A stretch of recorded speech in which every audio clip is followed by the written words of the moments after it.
Bienvenidos una vez más a Agrocast Bolivia, el primer podcast hecho para el productor rural, y estamos encantados de que ustedes nos puedan acompañar en las redes sociales. Estamos en nuestro canal de YouTube, en Agrocast Bolivia. Ustedes nos pueden seguir, compartir la información y además recordarles que también estamos por el canal Rural 750 de Tigo Star. También nos pueden seguir con el programa y con la información que vamos a brindarle a todos ustedes. En esta oportunidad tenemos un episodio súper interesante.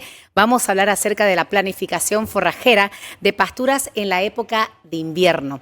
Y para ello tenemos invitados especiales, quienes los voy a saludar en esta oportunidad, que nos acompañan y con los que vamos a conversar y vamos a discutir ideas acerca de este tema interesante. Primeramente le vamos a saludar en esta oportunidad. Está con nosotros Silvio dos Santos, socio propietario de la empresa Germisul Semillas en Brasil. Bienvenido a Bolivia primeramente y gracias por estar. Gracias por su atención.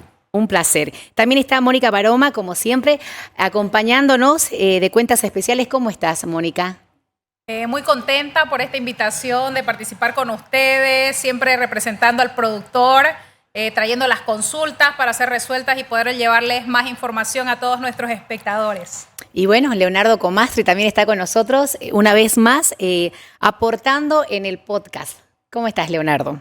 Todo bien, la verdad, muchas gracias por la invitación. Es un asunto extremadamente importante, ¿no? Para todos los productores que nos escuchan, y tengo toda la seguridad que de aquí van a salir varios temas muy importantes para el rumbo agrícola.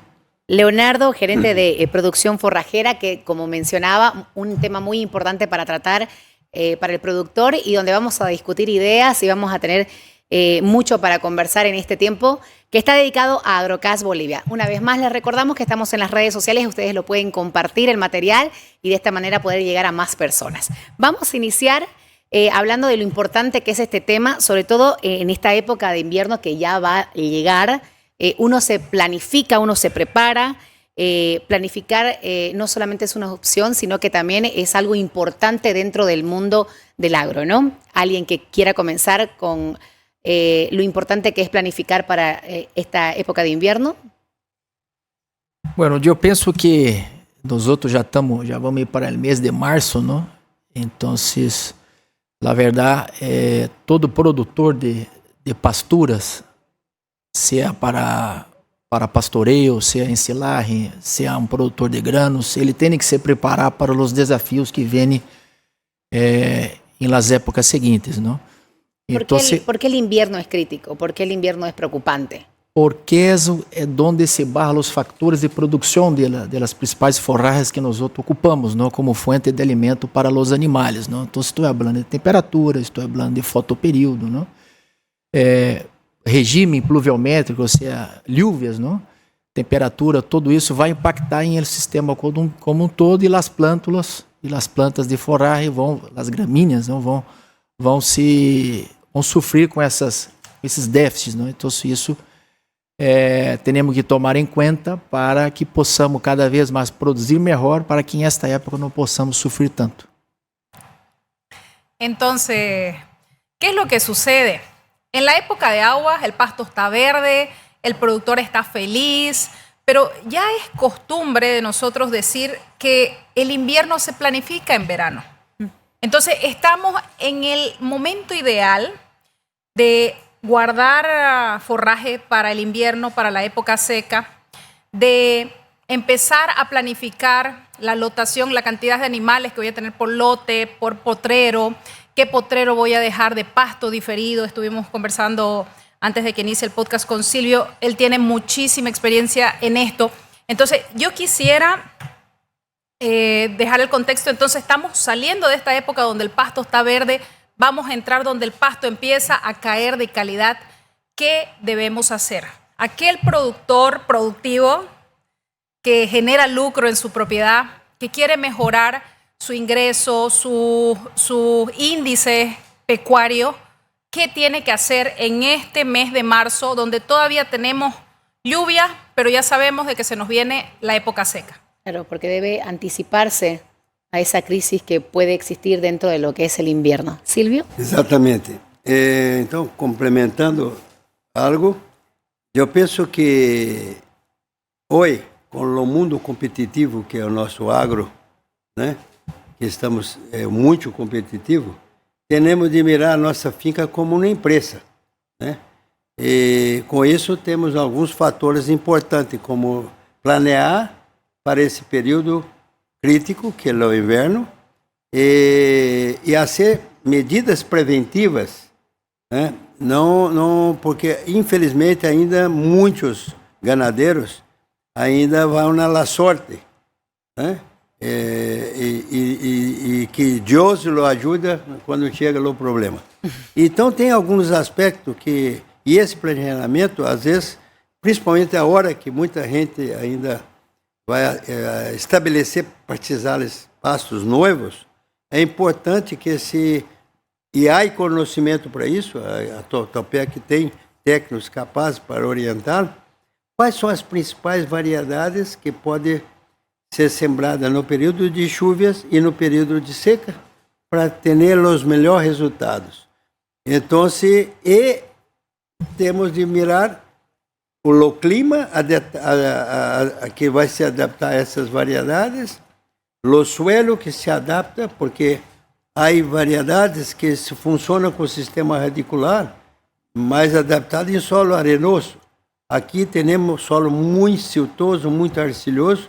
Temos que buscar variedades que se adaptam ao desenvolvimento melhor nesse tipo de suelo. E o manejo, que para mim é fundamental, que é o grande fator de prejuízo para as pessoas aqui no Brasil e na Bolívia, que é similar.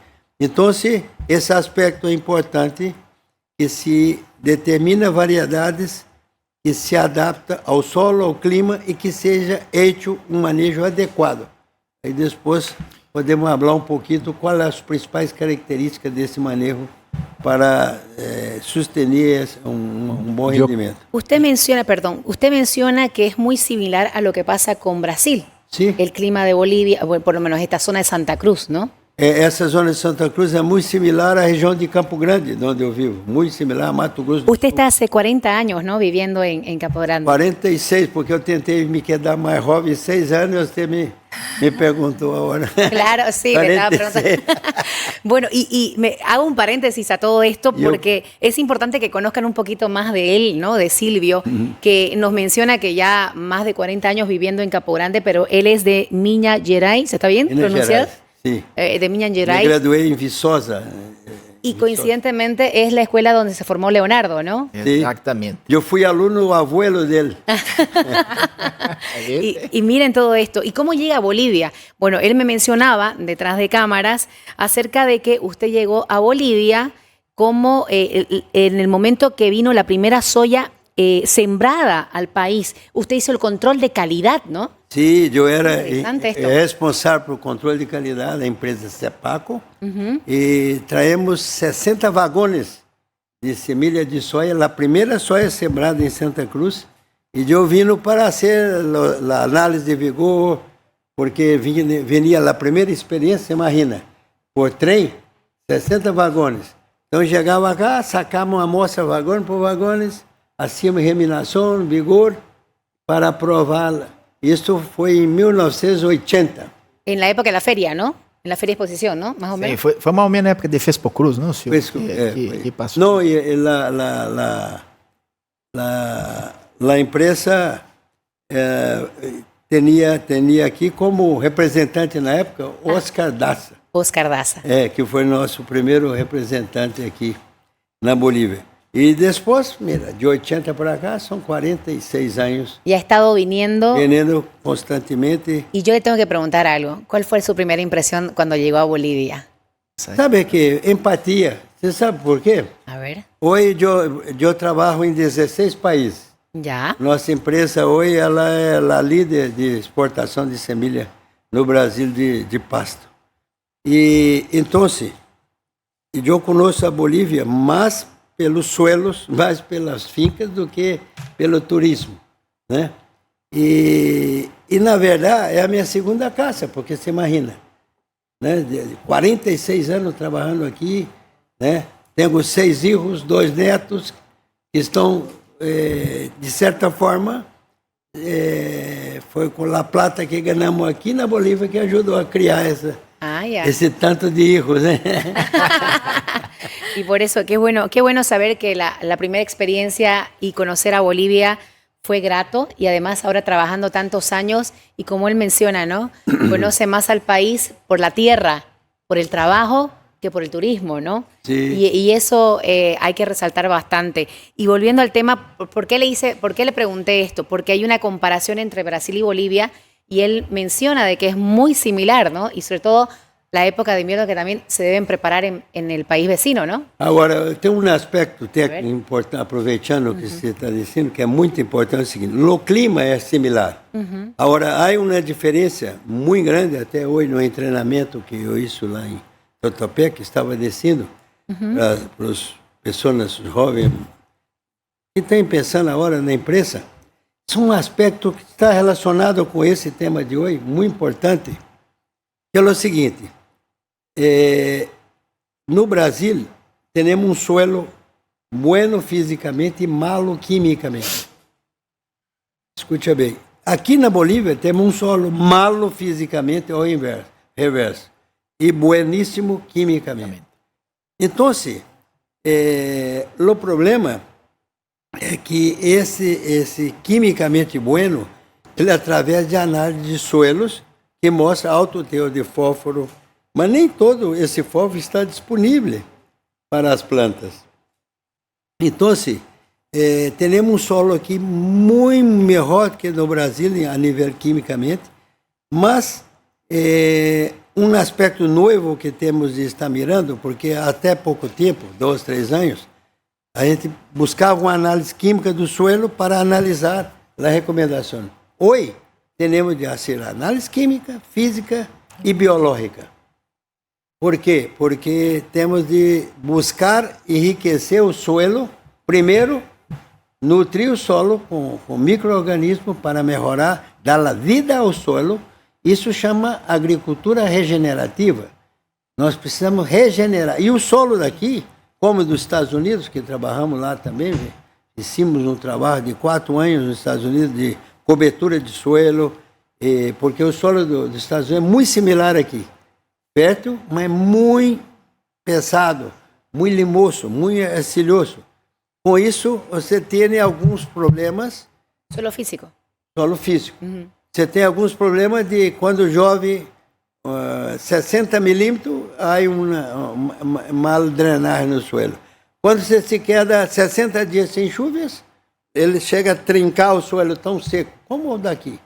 Então, são coisas que tem. É que eu estava dizendo hoje. O segredo desse país que eu quero tanto aqui é nós temos a capacidade de saber que precisamos de ter conhecimento, sabe? Transferir conhecimento, né?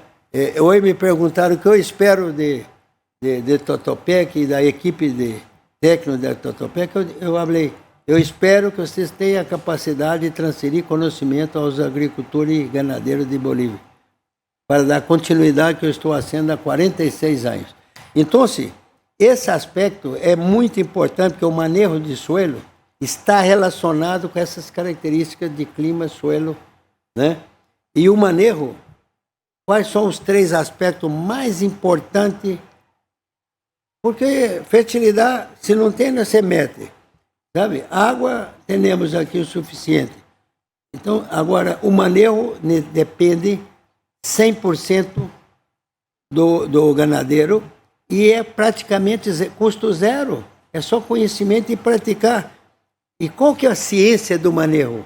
O respeito da relação entre ganado, suelo e a planta.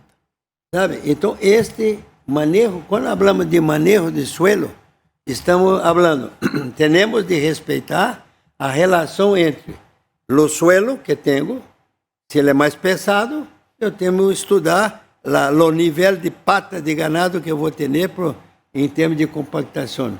A planta, qual a capacidade que a planta tem de resistir, né? Aquela quantidade de animal. E a quantidade de animal, porque se eu meto mais animais do que pode nessa relação daquela planta e daquele suelo, eu vou ter um super pastoreio e meu ganado vai passar hambre, né? Então, esses três aspectos, né? Que é o respeito do suelo, da planta e a quantidade de animais, né? Ganado, Este é um aspecto muito importante. Y yo quiero aportar ahí, quiero que se anoten estos datos, estos números. ¿Por qué nosotros siempre, cuando viene Silvio, le sacamos el jugo, como se dice, aprovechamos todo su conocimiento? Pónganse a pensar, Brasil es un referente en cría de ganado a pasto, en producción de carne a pasto. Y tomen en cuenta estos datos. El área que produce Brasil en millones de hectáreas es 282 millones de hectáreas de agropecuaria, ganadería y agricultura. De esos 282 millones de hectáreas, 220 millones de hectáreas están en la cría del ganado y 62 millones, mucho menos que la mitad, en la agricultura. ¿Y qué es lo que sucede? De esas 220 millones de hectáreas en las que se cría ganado, 120 millones están degradadas. Exatamente. Entonces, lo que habla Silvio de ese respeto entre el ganado, el suelo, la planta, si nosotros en Bolivia, que estamos en crecimiento, que estamos en desarrollo, nosotros empezamos a respetar, a hacer este equilibrio, este respeto entre la cantidad de ganado que yo pongo en el tiempo que pongo, referente al suelo que tengo, con la variedad de pasto que tengo. O sea, ese conocimiento es el que a nosotros nos va a permitir no degradar nuestro suelo.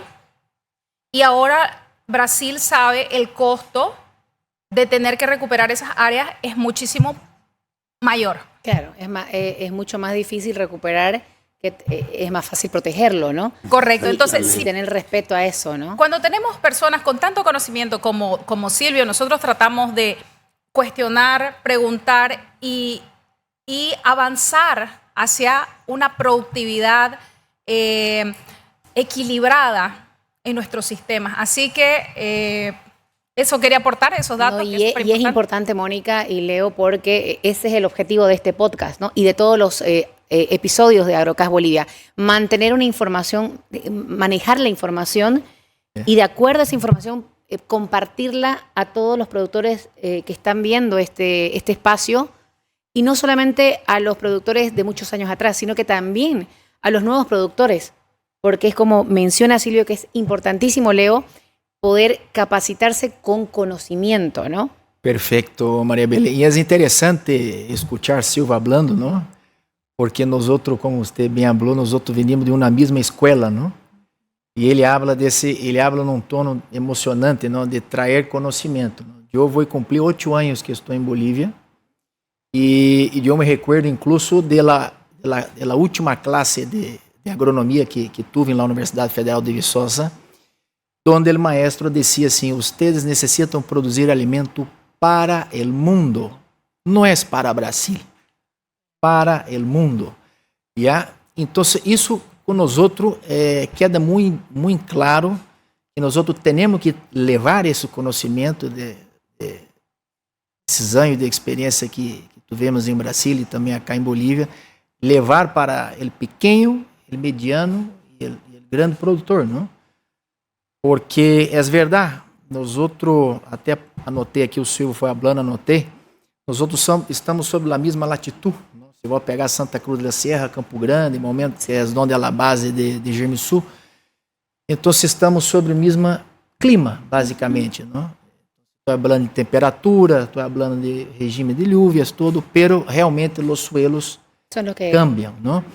Como nós outros temos vários biomas em Brasil, temos a Amazônia, temos o bioma Cerrado, temos Mata Atlântica, temos os Pampas no sul de Brasil, temos o Pantanal. Aqui em Bolívia também tem seus biomas, não? Se vou vai ao Beni, vou ter o Pantanal beniano, não? Se vou vai ao Pando, já também cambia um pouco, entende? Se vai para a zona este de Bolívia, zona de Santa Cruz, né?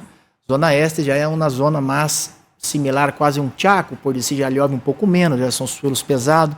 O sul também já tem suas características, e o ocidente nem se diga, não? Suas características à parte.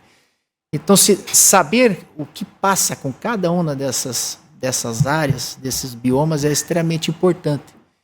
E creio que esse é um dos objetivos, né, que nós outros como engenheiros agrônomos sempre ponemos em pauta, em mesa, que devemos sim levar para que possamos sempre levar a uma maior produção de alimentos. Não, o que eu queria dizer com a sua pergunta, né, que iniciou toda a nossa conversa cá, é sobre os aspectos limitantes, né, que temos de mirar em relação ao período seco, né? Então, assim, como o homem é diferente da mulher, né? Porque o homem é la carrita, né?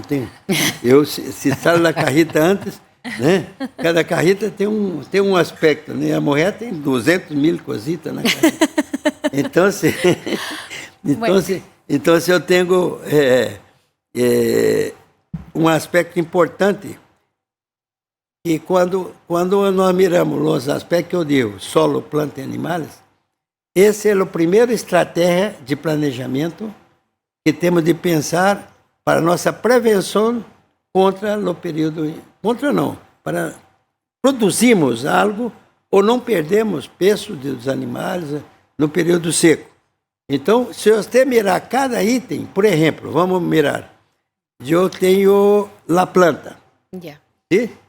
A planta, que planta eu vou mirar nesse solo que eu tenho? Quais as características que eu tenho que buscar de boa adaptação dessa planta para adaptar nesse suelo? Então vamos descer aqui na Bolívia. Temos a maioria aqui da nossa região de Santa Cruz são solos arcilhosos. Então eu necessito de planta que tenha sistema radicular robusto, que tem capacidade de suportar dilatação e contração de suelo. Porque, né, eu tenho algumas regiões que tem má drenagem, como o Beni. Então tem que buscar semilhas, plantas que têm sistema radicular anaeróbico que suporta viver sem oxigênio, como a umidícola, como a lhaneira, a dictioneura. Então, assim, a planta ela tem que ser escorrida de acordo com esse objetivo. Então, se, por exemplo, nós temos aqui, dentro da Totopeco, várias variedades que são altamente produtivas no período de chuvas. E variedades que perdem pouca proteína, que é uma característica importante, que se mantém com uma qualidade boa no período de chuva, a de seca. Então temos esse diferimento, esse planejamento. Mira, essa planta, nesse clima daqui, com esse suelo, essa variedade, por exemplo, Toledo, Marandu, Mombaça, eu vou explotar ela ao máximo no período de chuvas. O Piatã, La Decumens, o Paiaguás, o Zuri, eu vou reservar para o período seco. Só que tem um aspecto que as pessoas às vezes não miram, que é a característica, essas variedades que eu digo, todas são mais precoces. O que é precoce? Porque há um aspecto muito, muito importante que as pessoas têm de ter conhecimento, que é o seguinte: uma planta de pasto, ela tem um sistema radicular que vai desenvolvendo até o ponto que sai a semilha, no florescimento. Quando ela mete a flor, para de crescer a raiz. Esse faz parte do manejo. Então, eu tenho... e quando a parte de floração sai, a flor sai, a proteína que está na hoja, que alimenta o ganado, que ganha peso, vai para a produção de semilha. A qualidade da hoja diminui. Então, bem, o que eu estou querendo dizer é que há uma cultura de nossos filhos ainda, que vem do papá, do abuelo, do bisabuelo, e a planta necessita soltar a semilha para você meter o ganado. Esse é o aspecto de maior prejuízo que temos na sequia. Porque se eu sembro, por exemplo, um piatã, ou sembro um Ladecumes, ou um Paiaguás, ou um Tamani, ou variedades mais precoces, eu sembrei ela, a primeiro corte que eu dou, ou água eno, igual a minha engenheira de digo, para ter uma reserva, onde eu meto um ganado para não esperar semelhar, porque se eu meto o ganado antes de semelhar, ele vai ganhar, se for uma braquiária, 600 gramas, 800 gramas por dia, e se for um pânico, um mombaça, um tamanho, um zuri, vai ganhar 1,2 kg por dia. Então, é muita plata que eu vou perder só com o capricho de esperar semelhar. Aí você abre, mas por que essas pessoas gostam de semelhar? Porque eles estão acostumados a meter semilha de má qualidade e a semilha se queda com espaço mais estabelecida, aí ele tem que esperar cair a semilha. Agora, quando ele tem uma orientação técnica de técnicos capazes para meter a quantidade de semilha por metro quadrado suficiente para ter um estande de planta suficiente, ele não necessita semelhar. Com isso, ele vai ter uma proteína muito melhor. Outra coisa importante nessa relação, quando você permite que ela semelha antes, a raiz se queda mais rasa, menos profunda. Com isso, vai buscar água menos profundo e vai ter menos resistência à sequia. Quando você não permite, mete o ganado antes, e então a planta continua barrando o sistema radicular, e vai a 1 metro, 2 metros, 3 metros, um piatã chega a 4,60 metros, por exemplo, de uma decúmbens, 4 metros de profundidade. Você imagina a quantidade de nutrientes que vai buscar mais profundo, e quando há uma sequia, a água vai barrando, ela continua verde. Por quê? Porque, agora, o que passa por uma degradação de uma planta? O que é o principal motivo de uma planta se degradar? É quando uma planta, para ser a fotossíntese, para multiplicar outras hojas, para produzir hojas, ela precisa de carboidrato. O carboidrato, ele vem ou da hoja ou da raiz. Olha que lindo é isso. Eu sou enamorado com isso. Biologia. Eu me quero, né? Então, você imagina, se a planta, toda planta, toda espécie tem uma quantidade de hoja que ela necessita, que é um motorzito dela, para ela produzir mais hojas. Porque o carboidrato daquelas hojas vai a ser produzir novas hojas. Então, por exemplo, as braquiárias, no mínimo 30 centímetros, ela necessita, né? Os pânicos, 40 centímetros. Né? As braquiárias menores, como o medícula, decume, 25 centímetros, de quantidade de hoja que ela vai produzir novas hojas. Se você mete o ganado e vai até o suelo, ela não tem hoja. Como que vai ser? Vai comer a raiz? Não, o carboidrato está na raiz. Então, uma raiz que estava lá profundo vai se quedando raso. Então, às vezes, você tem uma finca assim, de um lado direito, a planta está verdosita, verde, linda, sabe? E a outra, a mesma planta do lado está amarilha. O ganado chorando lágrimas de sangue para comer, não tem nada. Não, o coração dói, né? Aquele ganado sofrendo ali de hambre. Por quê? Mesmo solo, mesma planta, manejo. Respeito da planta. Então, eu falei aqui vários aspectos. Então, fazendo um resumo. Temos de respeitar a altura que você vai meter o ganado e vai sacar o ganado.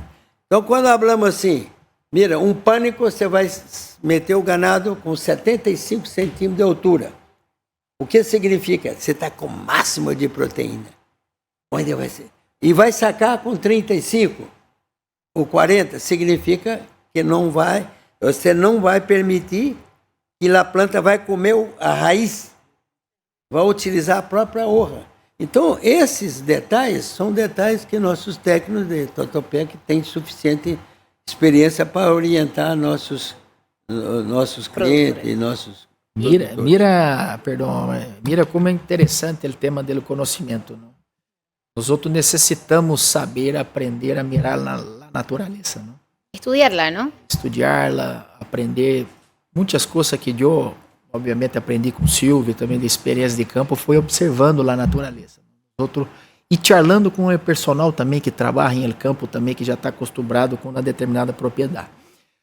Ora, o que Silvio habla é muito importante, o tema de semelhar uma pastura. Não há que deixar semelhar. Eu incluso costumo falar uma frase, quando eu hablo isso em el campo, genera um impacto muito forte. Eu costumo falar assim, eu aprendi com Silvio, por si acaso. Se vos compra uma semilha de pasturas, la siembra ela, e la deja semilhar de primeira, ou seja, não há ser manejo e ela semilha de primeira, é o mesmo que vou embaraçar uma niña de 11 anos. Antes de tiempo. Exatamente. ¿Por qué? Se puede ser una madre, pero no está preparada para ser una madre. Todo tiene una etapa y un proceso. Exactamente. Entonces, não devemos deixar semelhar, e pior aún se eu devo semelhar de primeira.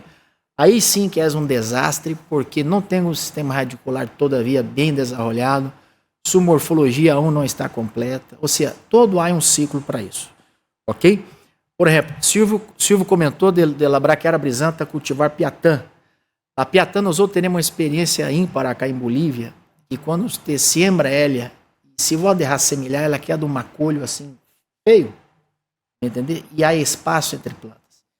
Sin embargo, se eu não deixo semelhar a piatã e hago um manejo, se eu não tenho um ganado, obviamente, melhor seria entrar com ganado, pero se não tenho um ganado que entra com uma debruçadora, que essa uva vai generando matéria orgânica para mim.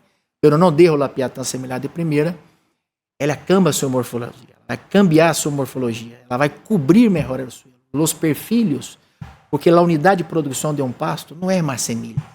Esse que está o erro das pessoas, de pensar que necessito deixar semelhar uma pastura para que mais semilha vá ocupando. Não, a unidade de produção de uma pastura, de um potreiro, de um pasto, são os perfilhos. Então, cada vez mais sale perfilhos, isso estou buscando. Podría ser llamado un mito esto de semillar, ¿no? Es uno de los mitos. Es un mito que viene de hace muchos años, ¿no? Como habló aquí. Y todavía hay, pregunto a Mónica, porque Mónica tiene mucha relación también con algunos productores en el campo, con respecto, ¿todavía hay productores que están haciendo o sea, que cumplen este mito?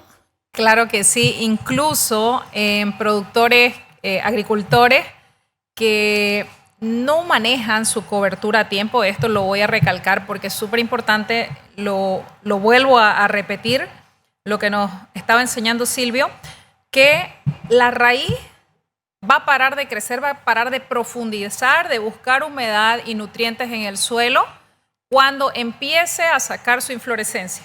Entonces, esto es tan importante en el área de ganadería como en la agricultura con los cultivos de cobertura. Cuando yo uso una braquiaria, un panicum como cultivo de cobertura, si yo lo dejo semillear, yo estoy limitando esa raíz a que profundice. Entonces, ahí viene la receta de una implantación exitosa de cobertura. Yo necesito sembrar mi cobertura, braquiaria panicum mixe, sale, empieza a tener 60 centímetros de altura, roleo o desbrozo. Esto me va a incentivar a que la planta profundice más, busque más nutrientes, busque más humedad, me cree mucho más follaje, más forraje, que es lo que yo quiero para mi cobertura. Entonces, me pareció brillante y muy sencillo de cómo lo explicó Silvio, y es así como de ahora en adelante yo también lo voy a transmitir con mis productores. Bueno, este es se podría decir que es una parte de las estrategias que uno debe que debe realizar para poder enfrentar esa época de invierno, ¿no? Otro tema también dentro de lo que es una estrategia para enfrentar el tema de la época de invierno que nos podría mencionar también Leonardo, ¿cuál podría ser? Mira, yo pienso que deveríamos mirar aí dos temitas aí. Uma coisa é quando você já está com a pastura estabelecida, outra coisa é quando você vai a ser um estabelecimento. Isso é muito importante, não? Porque são dois panoramas distintos que há aí, não? Se você vai enfrentar uma época de sequia. Por exemplo, se eu vou a ser um estabelecimento de potreiro, um estabelecimento de pasturas, o primeiro ponto que tenho que fazer, obviamente, é diagnóstico da propriedade, análise de suelo, são coisas básicas que temos que tomar em conta, não? Pero a planificação. Por quê? Porque a fecha de siembra, se eu quero me preparar para a seca que vai vir em los meses aqui, vamos pegar Santa Cruz em los meses de junho, julho, agosto, não é certo? Setembro já começa a tirar seus primeiros manguanos, não? Uhum. Eu necessito, se é um estabelecimento novo, eu necessito me preparar, me planificar ali atrás. Já? Então, se planificar o quê? O que seria isso? Fazer um bom preparo de suelo, fazer um diagnóstico da propriedade, determinar que pastura vou trabalhar durante o período de águas, qual o tamanho de área que vou ocupar, minha carga animal, como é que vai ser meu controle de maleza, como vai ser meu estabelecimento, que tipo de semilha, que tipo de padrão de semilha vou estar ocupando. Então, como vou manejar? Será que minha equipe está treinada para manejar? Como está a estrutura de minha propriedade? Me entende? Então, esse é um primeiro ponto, porque são coisas distintas. Uma coisa é estabelecer-se uma pastura e que ela venga a defender-se, por assim dizer, em época de sequia. Outra coisa, outro panorama é quando vós já tem uma pastura de 5, 6, 7, 8 anos e vós vai ligar a uma sequia. Não? Então, são dois panoramas distintos aí que creio que es bueno resaltar. Es bueno ¿no? resaltar. Sí. Son dos panoramas totalmente distintos. A mí me gustaría, vamos a hacerlo bien práctico esto. Vamos a decir, Silvio, de que yo tengo una ganadería de cría. O sea, tengo mis vientres que me producen mis terneros y yo tengo 30% de panicum, tengo Mombasa, Suri, tengo 70% de braquiaria. Tengo, vamos a decir, MG5, Marandú y Piatá. ¿Cómo aplico yo este conocimiento del manejo de pasturas ahora que viene la época seca? ¿Cómo hago esa diferenciación en estas diferentes variedades de pasturas que yo tengo en una propiedad de cría? Vamos a decir que es en la zona este. Sí, excelente situação. Primeiro é o seguinte, vamos aproveitar essas variedades, como você falou, que tem alto poder produtivo no período de chuvas, como o Mombasa, que digo, lá Marandu, se for lá Toledo. Toledo é a mesma Charaés e a mesma MG5, que são 3 nomes. A MG5 foi registrada pela Matsuda, Charaés pela Embrapa e Toledo pela Remisul, né? Então, é a mesma espécie com 3 nomes, né? É considerada a variedade das vacas, né? Então, até como a sua pergunta falou de cria, eu vou aproveitar outro conhecimento que dá muita polêmica, porque aí, às vezes, o agricultor, o ganadeiro, ele confunde, sabe, a cria com a engorda. Ele confunde o conceito. Então, por exemplo, as pessoas, se você falar com um invernista, a pessoa que quer engordar, que quer recriar o animal, não criar, recriar, ele vai dizer que tem ódio, que detesta, que não lhe gusta, da Toledo, da MG5. Sabe? E se você meter ele junto com a medícula, no Bene ou em qualquer outro sítio que você vai criar uma vaca, vai gostar. A pessoa vai amar. Por que isso? Sabe? Se vocês me permitem, eu vou fazer uma comparação entre a vaca e a mulher, e o touro e o homem. Cuidado aí. Vocês vão, não, mas não sei. Não, mas não tem nada de... por exemplo, se você meter uma mulher num shopping, ela vai se quedar pelo menos 10 tendas para visitar, aí pensar pelo menos 10. E já programando no outro dia ser o câmbio de alguma coisa que comprou hoje. Sim? Essa é uma característica. O homem, primeiro, ele é preguiçoso, que a mulher não é. Ele é egoísta, né? Então, se ele vai no shopping, na primeira tenda, ele já está cansado, né? Ele passa lá a tarjeta de crédito para a mulher, senta no banco e pensa em mirar as mulheres dos outros passando, né? E ali já está cansado. Então, a vaca e o touro é muito similar. Se você tem um potreiro noivo aqui, noivito, está lindo no pasto. Se você mete o macho primeiro, ele vai comer, ele já empieza a comer no início do potreiro. Isso é verdade. Al momento. Eu sou psicólogo de vaca, então eu entendo. Aí o touro já empieza a comer ali, e mira o outro e habla, esse vai comer mais que eu. Então, aí ele defeca cá, o outro já não come a parte que está defecada e se queda uma maconha. É verdade? Né? E a vaca não. A vaca é como a morrezita. Pega o seu terneirito e já vai andando todo o potreiro e já comendo como se fosse uma debruçadora. Assim é.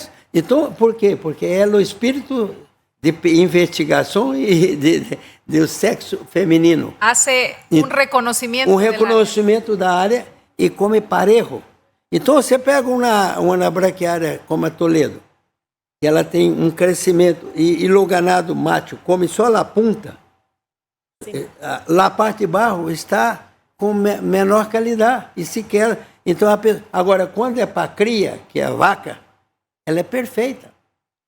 Se você pega, por exemplo, se você tem uma brisanta, um mombaça que passou do ponto, que já está alto, e o macho vai ali, só come a pontica, sabe? Não assim nada, né? É, uma frescura, como se abre a frescura? O macho, ele é todo delicado. Ele é delicadito, só quer comer a pontita a hembra, aí o que se hace? Passou do ponto, mete a hembra, ela come uma parte, aí depois você mete o macho. Então, são detalhes, né, importantes, né, que...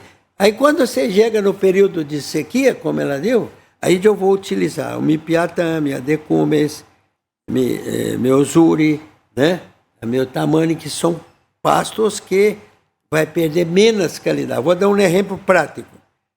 Eu tenho aqui uma marandu, uma Toledo, uma RMR5. No período de chuva, ele está ganhando 650 gramas por dia de peso. Igual está a Piatã, igual está a Decumes, igual está a Paiaguás. Quando há o florescimento, que sai a inflorescência, como ela disse, então, se esses 650 gramas que eu estou ganhando, desses animais, da marandu, vai barrar na seca para 200 gramas. Então, é como se você tivesse 3 fincas numa. É como se necessitasse 3 potreiros para suprir um. Já o Piatã, lá de Cumes, o Paiaguás, o Zuri, vai barrar. O Zuri é outra relação, mas esses 3 braquiários vai barrar de 650 gramas para 450 solamente. Então, o que eu vou reservar para a seca? Este que barra pouco. E esse fenômeno é porque saiu a inflorescência, então a planta madre, que toda madre é sagrada, pega toda a sua proteína e passa para a sua irrito, aquela semilha.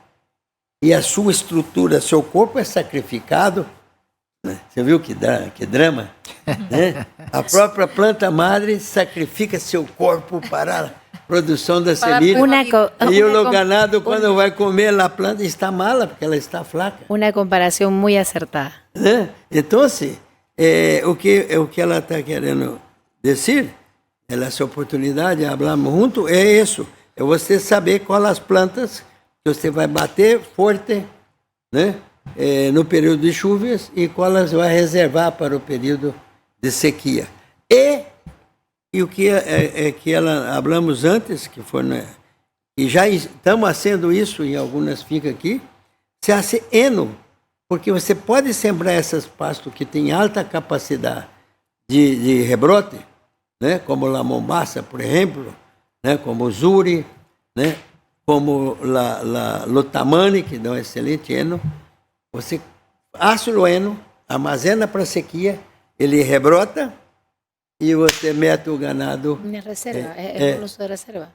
Não, você faz uma cosecha de hojas e depois essa hoja cresce de novo, e com mais qualidade, porque se ela se quedar lá, ela vai barrar a proteína em função do florescimento. Se você, com uns 45, 60 dias, que você sembrou, você pode fazer um corte de altíssima qualidade. E mais 60 dias já está de novo igualito antes. Então você tem um produto da sua cosecha de hojas, que é seu eno ou silagem, pode ser silagem também, né? E depois você tem o mesmo pasto junto. Outra coisa importante que podemos fazer aqui, estabelecer o estabelecimento sembrando com agricultura, por exemplo. Você vai sembrar no verão maíz, você sembra com pasto. Então, o produto do maíz, você pode pagar toda a sua inversão do estabelecimento do seu pasto. Então, você sembra o pasto junto com o maíz, ou com o girassol, ou com o sorgo, com que se adaptar melhor nas suas pretensões. Obtiene buenos resultados. Exatamente, aí você vai ou ser uma silagem de altíssima qualidade, de um maíz com uma braquiária ou com um pânico, né? um mombaço, um zuri, e hace uma silagem de alta produção, somando os dois, com a energia do maíz, excelente silagem, e depois você tem ainda o pasto estabelecido a custo quase zero, porque você abonou todo, mas você cosechou essa silagem e vai vender essa silagem, fazer venda, ou vai produzir com o seu próprio... Durante a época seca. Seca.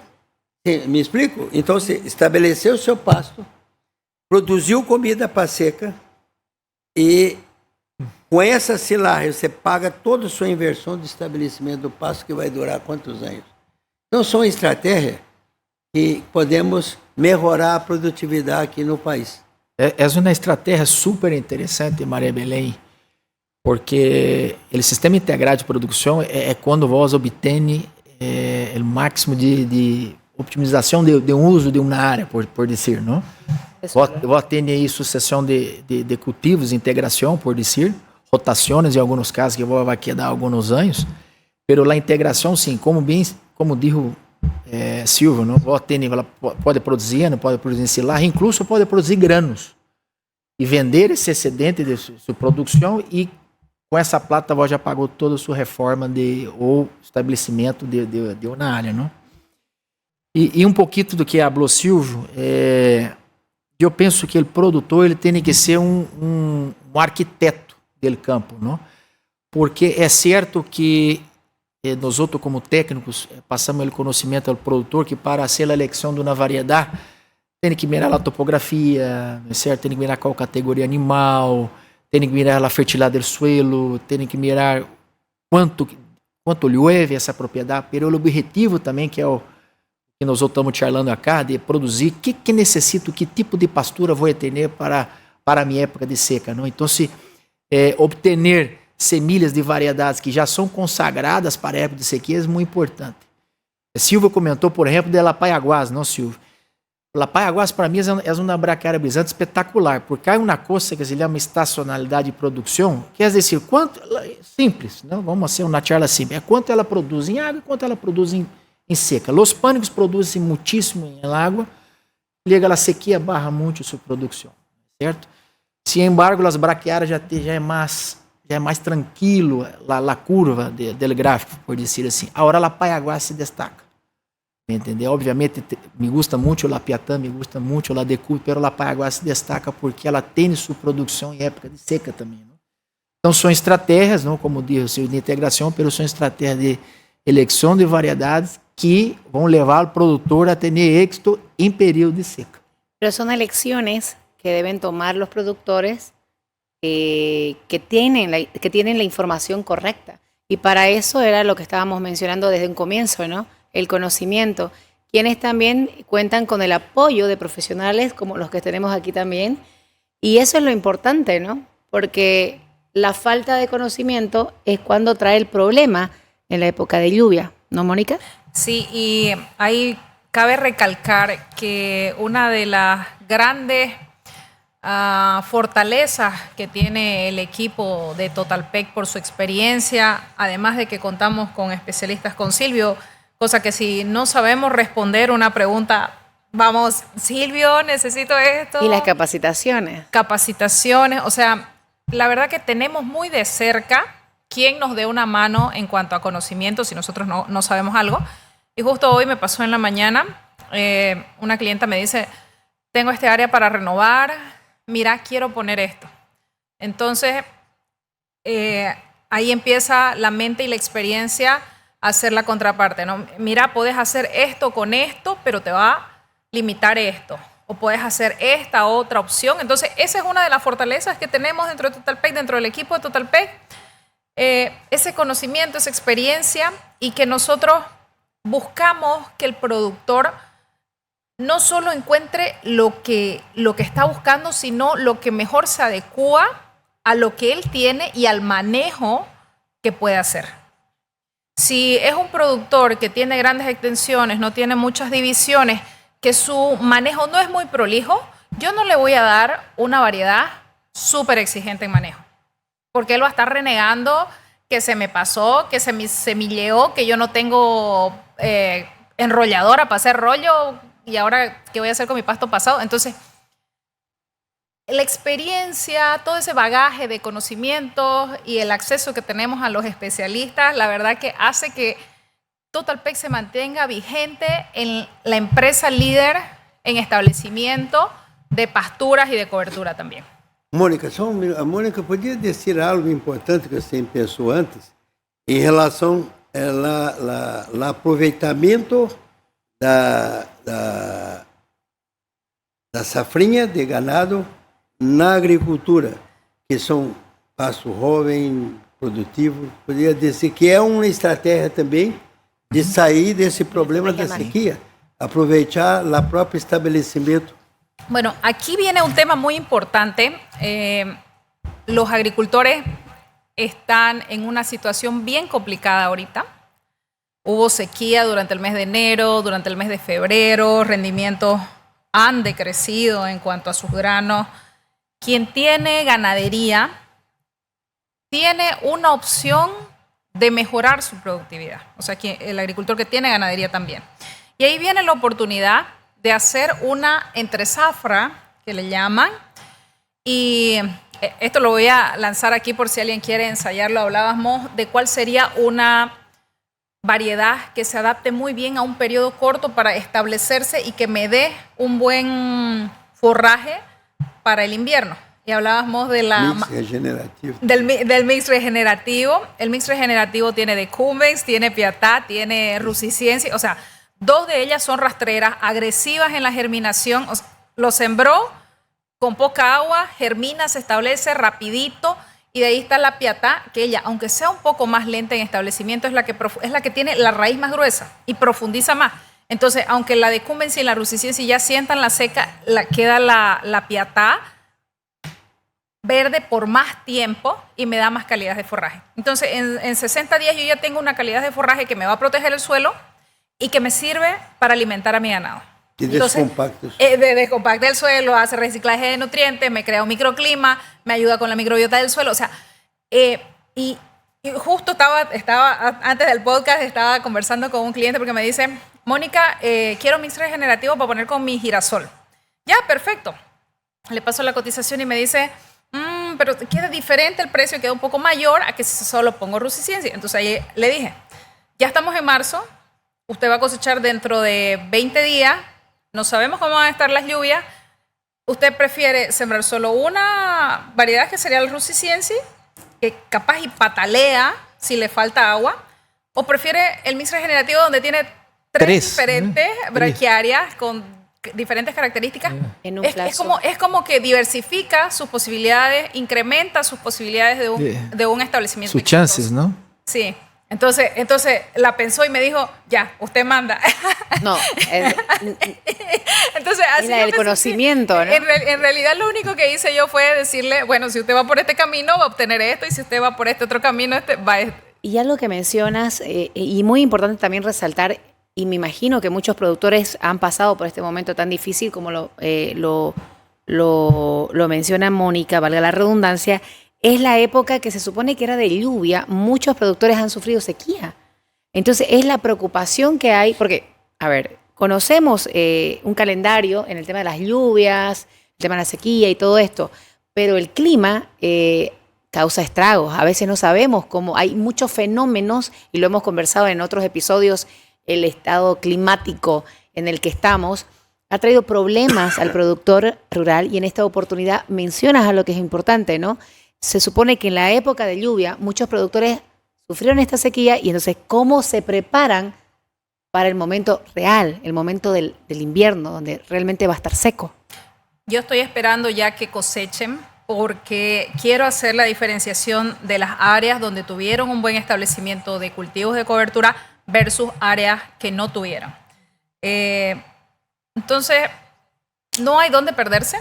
Áreas con un rastrojo de cobertura que se hizo en el invierno o incluso en el anterior verano, definitivamente destacaron, mantuvieron mayor humedad, e incluso le mostré a Leo una publicación de estudios que se han hecho. donde áreas que tuvieron cultivos de cobertura, que la raíz profundizó a 1 metro de profundidad de la soya, o sea, la cobertura descompactó, acondicionó ese suelo, cosa que la raíz de la soya profundizó 1 metro, aguantan veranitos de hasta 20 días. Y áreas donde no había cultivo de cobertura, donde no estaba el horizonte tan profundo, donde la raíz de la soya no profundizó tanto, aguanta solo 7 días de veranito.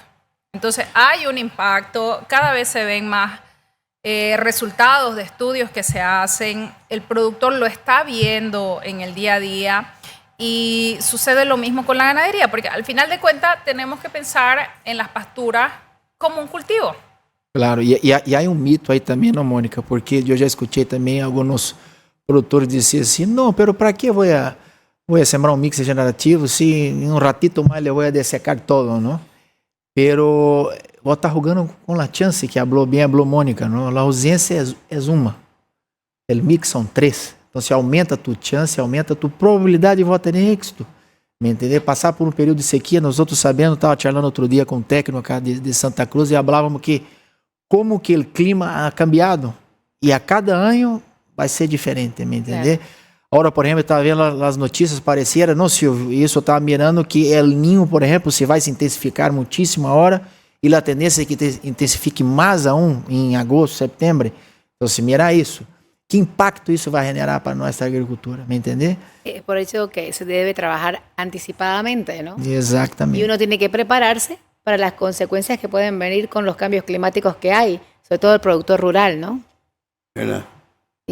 Importante mencionarlo. Ora, esse aspecto que estão dizendo os dois, em relação ao mix regenerativo, é importante porque vai ser uma opção, né, que essas pessoas vão ter para a sequia. Como vai ter uma opção de fazer heno. Nós fizemos uma conta com os melonitas que estão vendendo esse heno. Ele é uma empresa, é um negócio. Se você mirar só o negócio de sembrar, sacou a soja e mete o regenerativo, você vai estar estruturando seu suelo, protegendo seu suelo contra as ervas malas, as malezas. Você vai estar... Só para você ter uma ideia, há uma investigação no Brasil que mostra que onde utilizou-se o testículo, isso é muito interessante, essa investigação. O arado a iveca ou um subsolador de cana, ele descompacta o solo em 35%. Descompacta. As braquiárias decumbens, Toledo, o Piatã, Paiaguás, essas braquiárias brisantas e a decumbens, descompacta arriba de 53%. Você imagina, um subsolador mecânico, onde hoje aí as pessoas falam, eu preciso descompactar o solo. Claro, mas as raízes das braquiárias descompacta quase o dobro, sabe, de 35 para 50, o dobro não, mas para 50 e pico, a descompactação que melhora a estruturação e a aeração do solo, principalmente esse solo boliviano, que são solo pesado, que necessita ser descompactado. Então, quando você mete o mix regenerativo, que tem a resistência cobrindo o solo rápido, mantendo a umidade e evitando a maleza.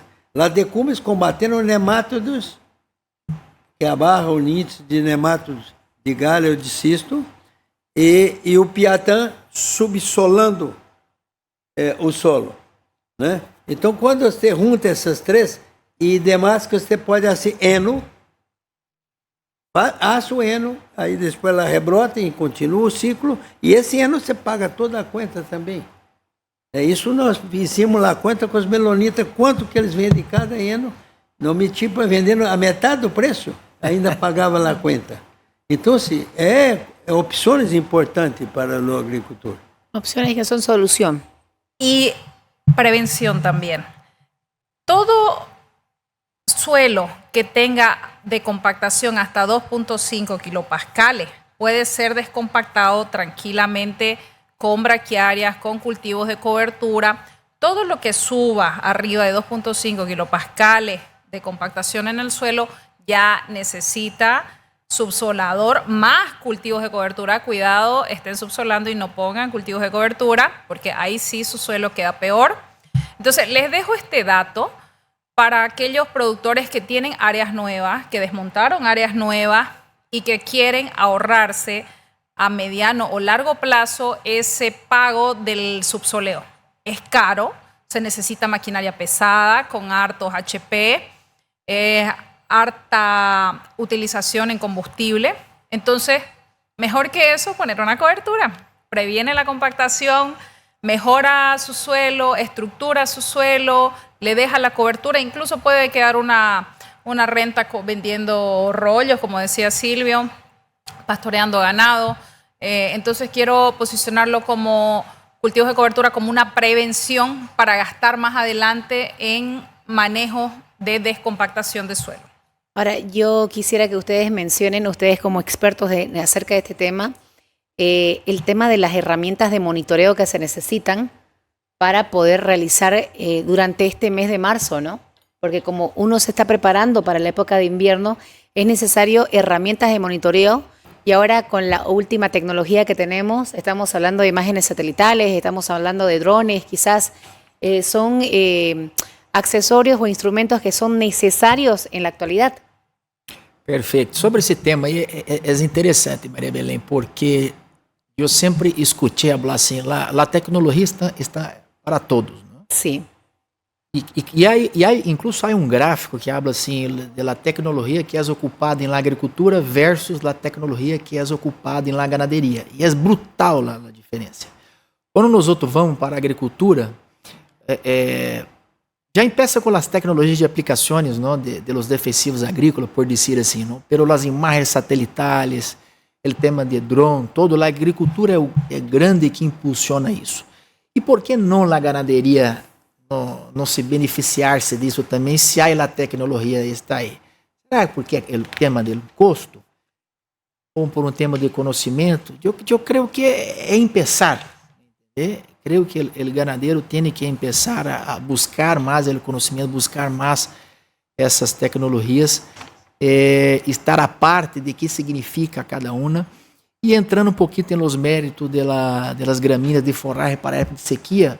Há algumas técnicas, há algumas ferramentas, há algumas estratégias que se podem ser ocupadas, se podem ser utilizadas para a época de sequia. Por exemplo, um exemplo é o diferimento de pasturas. Não?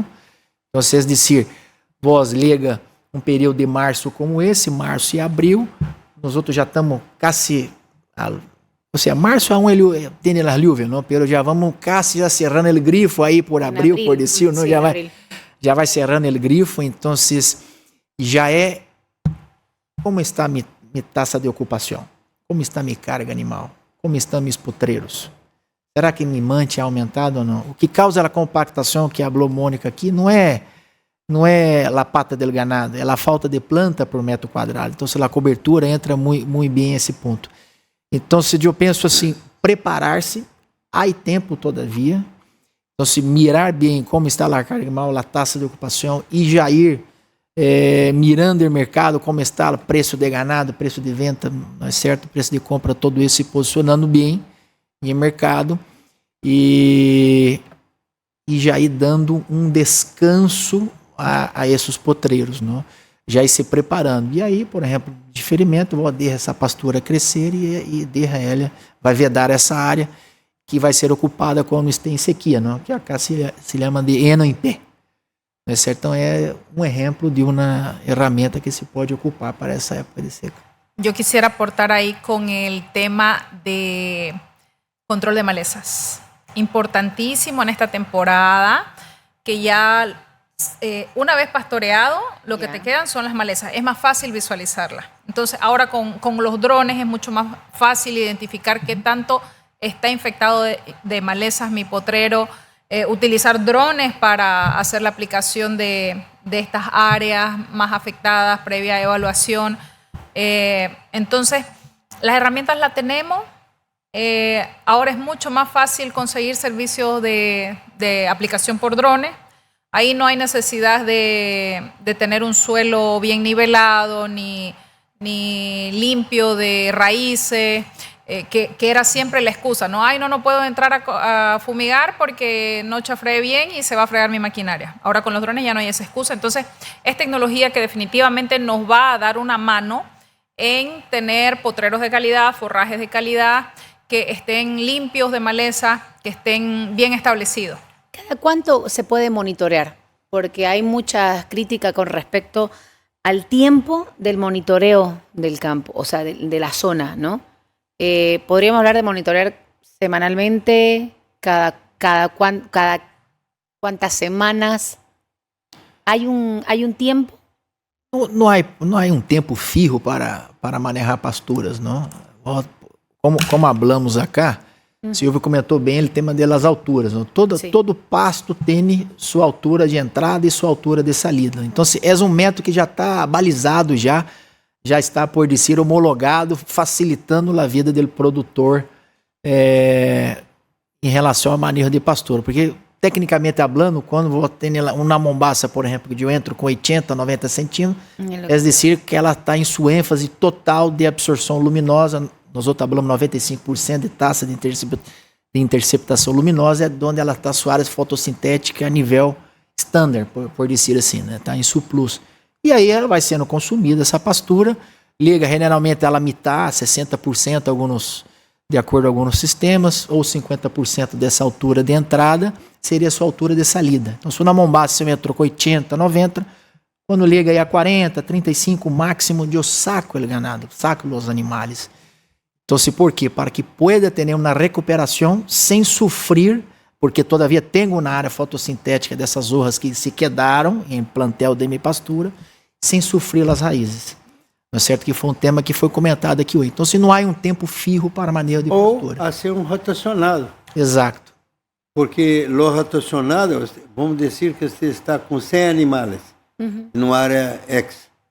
Se você tem potreiros menores, você vai jogar todos esses animais num pequeno potreiro, ele vai se quedar menos dias, a planta vai sofrer menos, e quando chega nesses 35 centímetros que ele está descendo, de altura, aí ele já vai para o outro potreiro e vai caminhando. Quando ele volver a cá, ele já está com seus 70, 80 de novo. Então não houve sofrimento das plantas, porque grande quantidade de animais por pouco tempo. E ele defecou e seu esterco se quedou bem distribuído, porque você teria, por exemplo, você teria 100 animais em 2, 3 hectares, está comendo parejo e suas fezes vão distribuir e vai repor o nutriente com a própria matéria orgânica também. Vai melhorar. Então, o rotacionado também é um sistema que a forma que estávamos descendo de sacar os animais é num sistema contínuo, né? Mete e depois, ou vai sacando a quantidade de animais para manter aquela altura. Você saca todos os animais ou você saca alguns animais para ir diminuindo a quantidade de quilos de animal por hectare, por metro quadrado. E então também pode ser o sistema rotacionado, né? Que você vai rotar naquele Você vai sendo divisões de áreas e vai conseguindo manipular melhor seus animais dentro de uma menor área. Você vai divisando e aí vai dividindo, então você consegue manejar melhor essa pastura, ¿no? Herramientas hay, ¿no? Técnicas hay, estudios hay. Creo que todo tenemos a nuestro alcance para poder llegar a tener buenos resultados en esta época de invierno. Es verdad, uno en otoño ya se prepara para poder pasar esa etapa que es tan difícil. Me imagino que a diario ustedes lo ven con los productores y van, no la palabra supervisando, sino acompañando al productor para que no pase dificultades en esa época, ¿no? Todo lo que sea planificación nos va a ahorrar tiempo y desgaste, incluso emocional, más adelante. Sabemos de que todos los años hay sequía.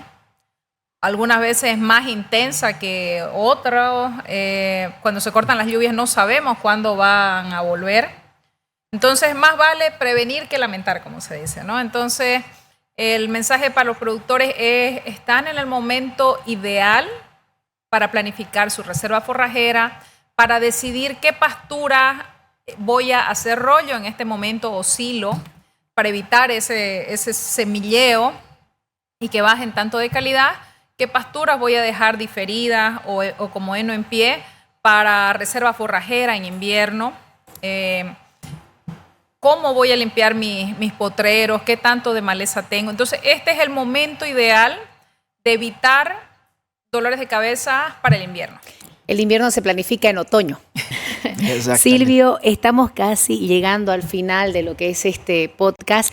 Nos gustaría escuchar las sugerencias, los consejos, ya llegando a la finalización de este tema que es muy importante. Sí, mira, realmente eu aprendi muito hoje também.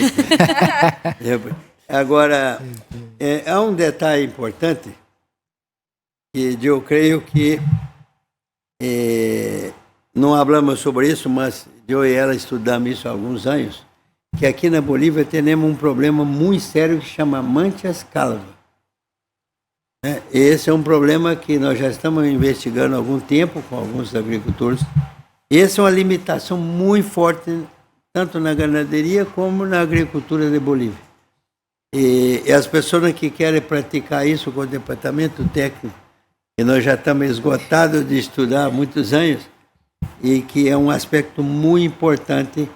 Você tem uma ideia, as áreas produtivas da Bolívia aqui, solos férteis, tem em torno de 15 a 20% de mancha calva. O que representa? Cada 1.000 hectares que você sembra de soja, 200 hectares foi para lá. Mancha. Quase que eu abri uma palavra aqui de brasileira aqui que não pode. Então, assim, isso é muito importante. Você ter 20% de prejuízo, né?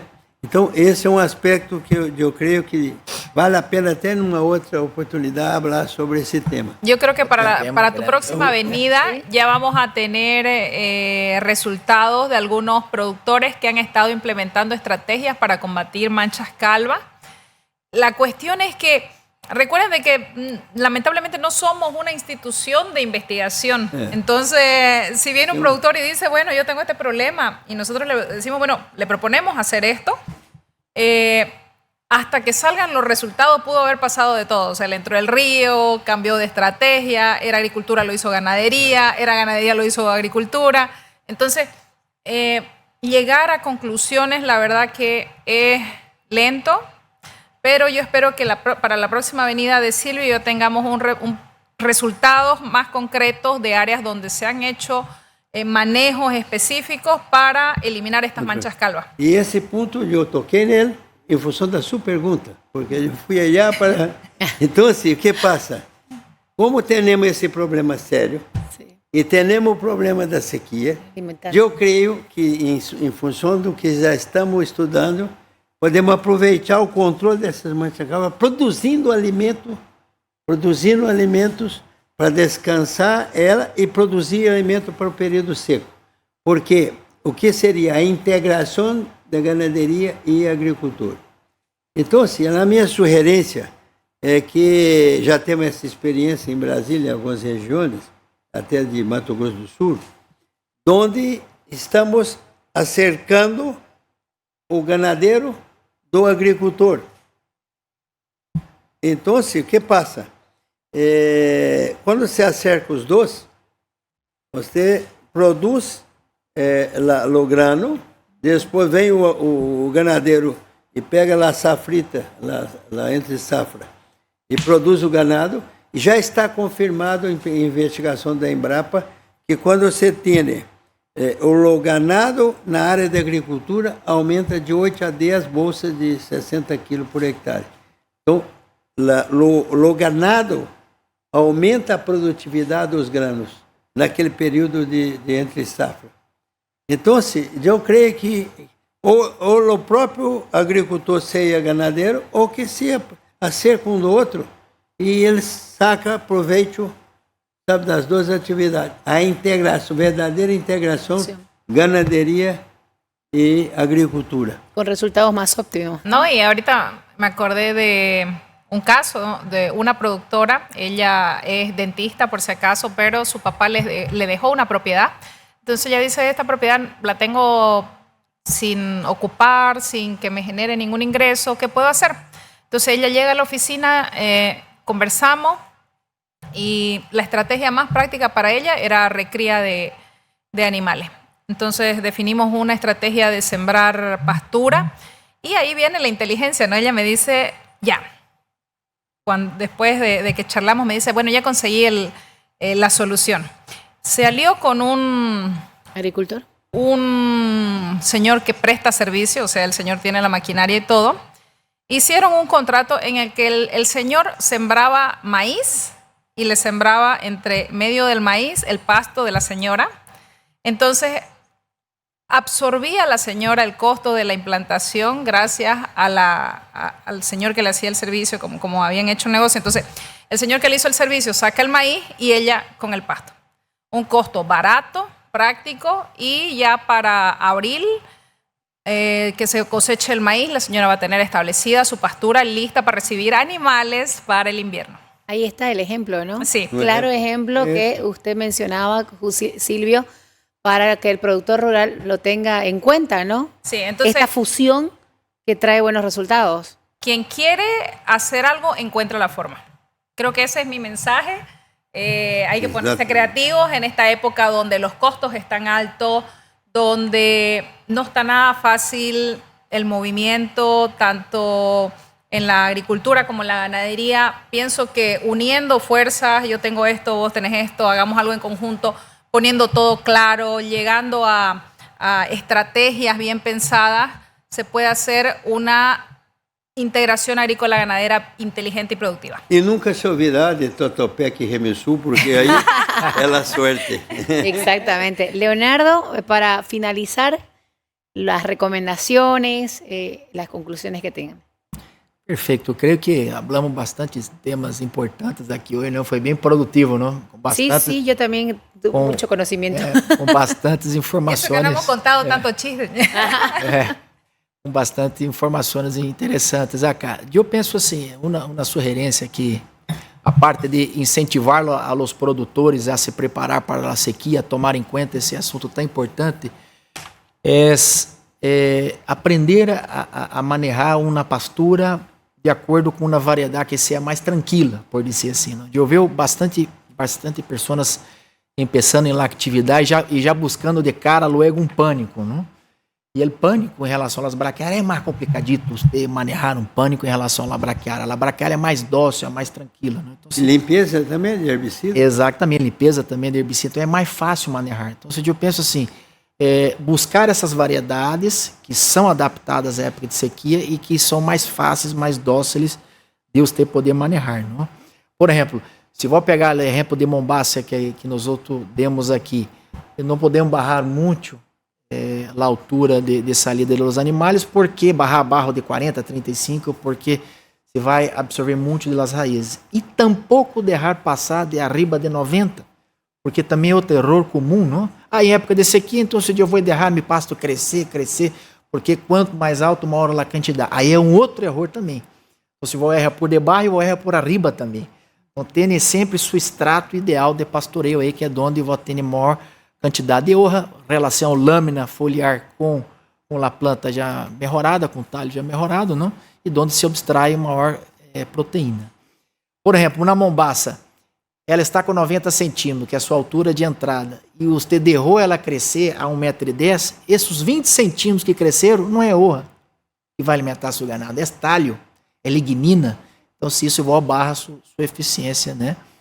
De pastoreio, principalmente em épocas de sequia. Então, se tomar em conta, ok? Levar bastante criterioso o tema dos sistemas aqui, tanto contínuo como rotacionado, há outros sistemas por aí também.